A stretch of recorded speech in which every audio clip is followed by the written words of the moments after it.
Já, íslenski örninn er merkilegur mörgu leyti en kannski aðeins svona tignarlegasti fuglinn sem við höfum í náttúru Íslands og lífveran sem við sjáum.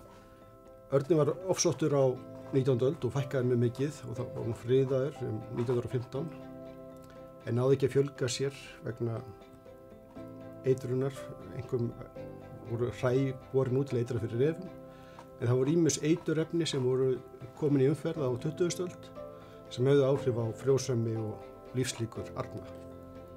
Og það er ekki fyrir en á seinni hluta 7. áratugs sem hann fer að fjölga sér aftur vegna þá er búið að banna að bera út hræ fyrir refi. En samt sem áður fjölgar honum hægt á Íslandi, mögulega vegna þess að stofninn er lítill, vegna innæxlunar, skyldleika æxlunar. Í fyrsta lagi þá er minni möguleikar fyrir stökkbreytingar að koma inn í stofninn sem eru á jákvæð áhrif og gætu hjálpa þeim að lifa af í óhentugu búsvæðum, getur sagt. Og hins vegar eru skaðlegar stökkbreytingar sem eru mun algengari. Það er meir líkur á þær verði arfhreinar. Þannig að afkvæmin þau líða fyrir skaðlegu áhrifin.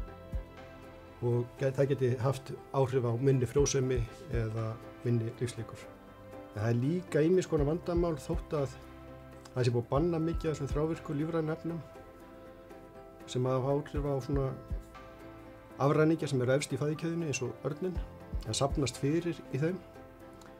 En þannig er til dæmis fólk er ennþá að henda hræjum út í náttúruna þar sem að ernar komast í og fá á sig grút og verða laskaðir á eftir. En síðan eru þeir að borða líka gæsir til dæmis sem hafa verið skotnað með blýhöglum sem hafa slæm áhrif á mögulega á þá.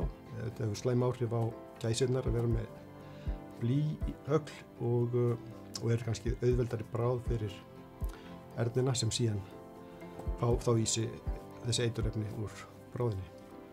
Hann er einangraður frá öðrum svæðum, bara svona eins og margar lífverur á Íslandi. Það er ekki þekkt nein dæmi far milli Íslands, Grænlands og meginlandsins og við sjáum erfðafræðilega sérstöðu þessara fugla, bæði Íslandi og Grænlandi. Þeir eru aðskildi frá Evrópu og virðast hafa aðgreinst bara strax eftir síðasta jökulskeið og eiga kannski frekari skyldleika við stofna sem eru útdauðir